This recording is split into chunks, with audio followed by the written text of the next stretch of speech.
صلوات بر محمد و آل محمد.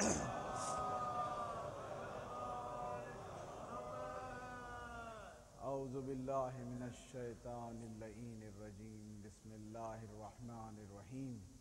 الحمد للہ رب العالمین. الصلاة والسلام علی النبی الامی المکی المدنی القرشی حبیب الہ العالمین اشرف الانبیاء والمرسلین خاتم النبیین و رحمت للعالمین ابی القاسم محمد.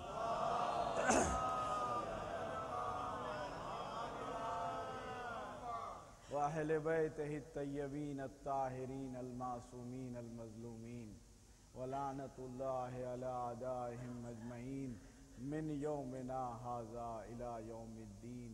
اما بعد فقد قال رسول اللہ صلی اللہ علیہ وآلہ وسلم انی تارکم فیکم الثقلین کتاب اللہ و عطرتی اہل بیتی. صلوات بھیجئے محمد والے. عزیزان گرامی، سرور کائنات ختمی مرتبت حضرت محمد مصطفیٰ صلی اللہ علیہ وآلہ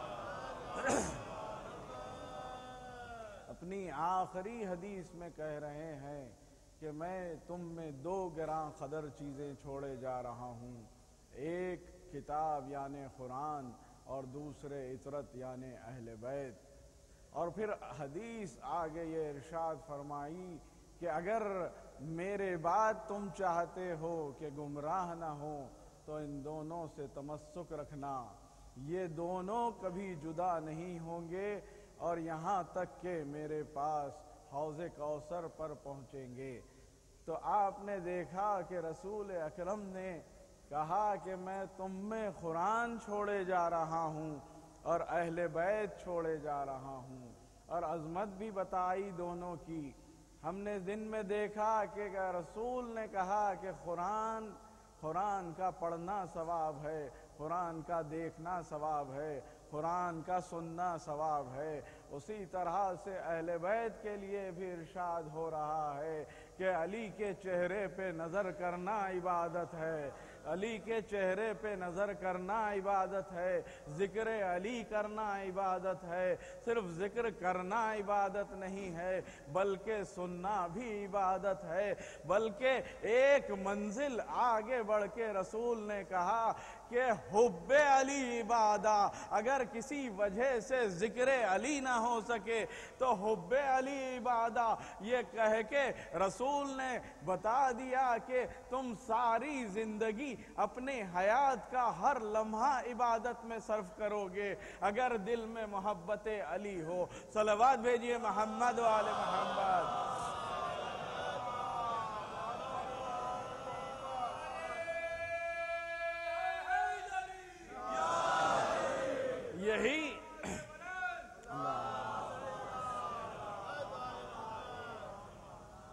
یہی جملہ بتا رہا ہے کہ عظمت اہل بیت کیا ہے. تو آئیے ذرا دیکھیں کہ قرآن میں کیا کہہ رہا ہے اللہ. ارشاد ہو رہا ہے سورہ انبیاء میں اور سورہ نحل میں، جس کا آپ کے سامنے ترجمہ پیش کر رہا ہوں. ارشاد ہو رہا ہے کہ اے حبیب، ہم نے آپ سے قبل بھی مردوں کو بھیجا جن کی طرف وحی کی کہ جو نہ جاننے والے ہیں وہ اہل ذکر سے پوچھیں. تو آئیے ذرا دو سوروں میں جب ذکر ہو رہا ہے تو یقیناً اہل ذکر کے بارے میں جب ذکر ہو رہا ہے تو ذکر کچھ اہمیت رکھتا ہے. تو دیکھیے، پہلے تو یہ جانیں گے کہ نہ جاننے والے کون ہیں. تو نہ جاننے والے وہ ہیں کہ قرآن میں ارشاد ہو رہا ہے کہ واللہ اخرجتکم من بطون امہاتکم لا تعلمون شیئا، کہ ہم نے جب تمہیں ماؤں کی شکم سے نکالا تو بالکل تم کچھ نہیں جانتے تھے. تو اس کا مطلب یہ ہوا کہ ہم انسان جو ہے، ساری انسانی مخلوق وہ ہے کہ جب ماں کے شکم سے نکلی ہے تو بالکل بالکل جاہل نکلے ہیں، کچھ نہیں جانتے تھے، لا تعلمون شیئا، یعنی کہ کچھ نہیں جانتے تھے۔ لیکن اہل ذکر کے لیے یہ کہا جا رہا ہے کہ نہ جاننے والوں تم اہل ذکر سے پوچھو۔ تو اب دیکھیں کہ اہل ذکر کے بارے میں کیا ہو رہا ہے، تو پھر قرآن کی طرف دیکھتے ہیں تو قرآن میں یہ ملتا ہے کہ الرحمن علم القرآن خلق الانسان وعلمہ البیان، کہ ہم نے انسان کو پہلے خلق کیا، تعلیم دی، علم قرآن دیا، رحمان نے علم قرآن دیا اور پھر خلق کیا۔ تو یعنی کہ اہل بیت وہ ہیں جو علم پہلے لے کر خلقت ہوئی ہے،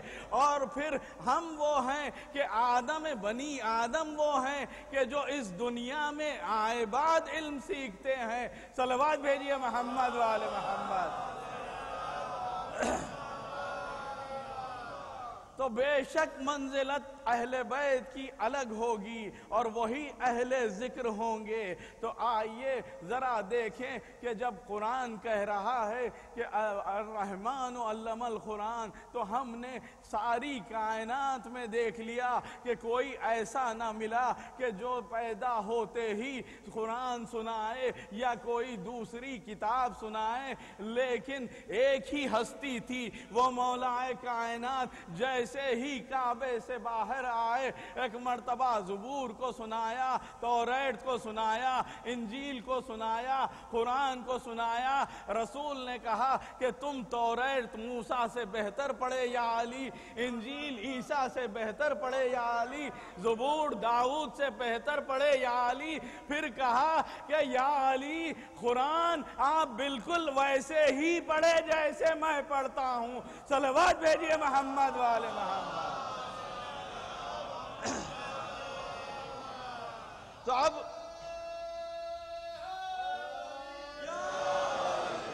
اب رسول کو جاہل بالکل نہ کہیے۔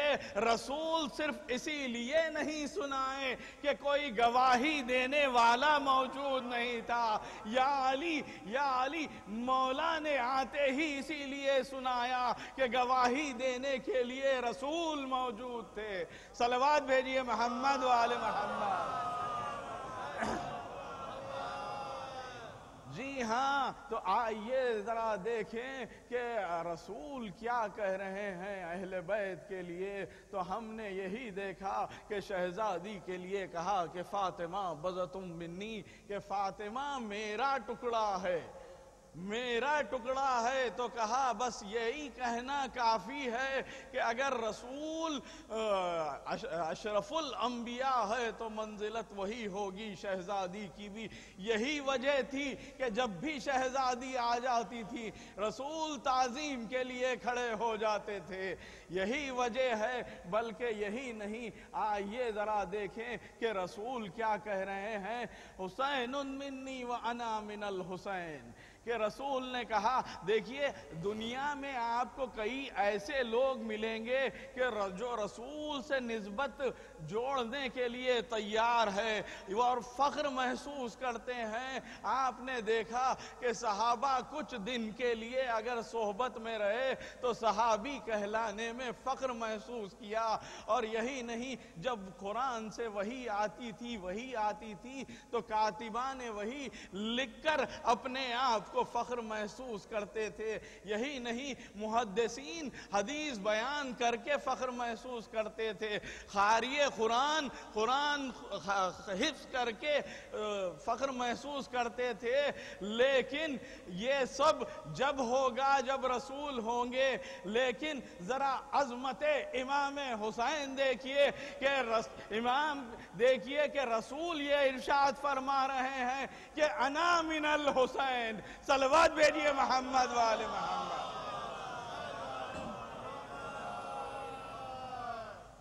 میں حسین سے ہوں، یہ ہے عظمت امام حسین علیہ السلام۔ تو آئیے ذرا دیکھیں کہ رسول کے لیے یہ ارشاد ہو رہا ہے کہ وما محمد الا رسول، کہ رسول کچھ نہیں ہے، محمد کی ذات صرف اور صرف رسالت ہے۔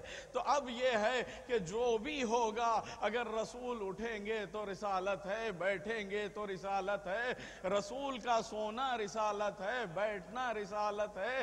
تو بس اسی عالم میں رسول کو اللہ نے رحمت للعالمین بھی کہا۔ تو اب رسول ارشاد فرما رہے ہیں کہ حسین منی وانا من الحسین۔ تو اگر اب رسول رحمت للعالمین ہے تو حسین بھی رحمت للعالمین ہونا ضروری ہے، کیونکہ رسول انہی سے نسبت دے سکتے ہیں جو یا تو افضل ہو یا تو برابر ہو۔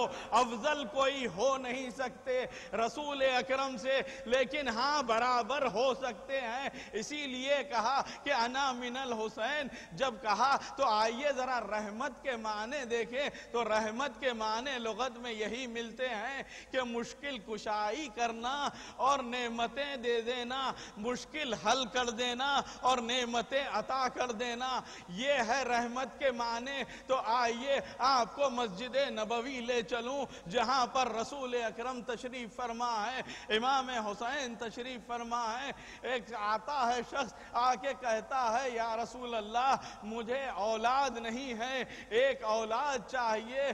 رسول نے لوح محفوظ کا مطالعہ کیا اور کہا کہ تیرے مقدر میں اولاد نہیں ہے، چاہتے تو دے سکتے تھے، رسول دے سکتے تھے، لیکن عظمت امام حسین بتانا تھا۔ ایک مرتبہ کہا کہ حسین نے سنا، کہا نانا میں نے اسے ایک اولاد عطا کی۔ ایک مرتبہ کہا بیٹا اس کی قسمت میں نہیں ہے، کہا میں نے 2 عطا کی، 3 عطا کی، یہاں تک کہ جب 7 اولاد عطا کر چکے تو اس نے کہا بس وہ کہنا تھا کہ امام رکے، بس یہی تو رحمت للعالمین ہے۔ رحمت کے معنی ہے مشکل کشائی کرنا اور نعمتیں دے دینا۔ امام حسین نے اس کی مشکل کشائی بھی کر دی اور اسے اولاد عطا کر کے نعمت بھی دے دی۔ صلوات بھیجئے محمد و آل محمد۔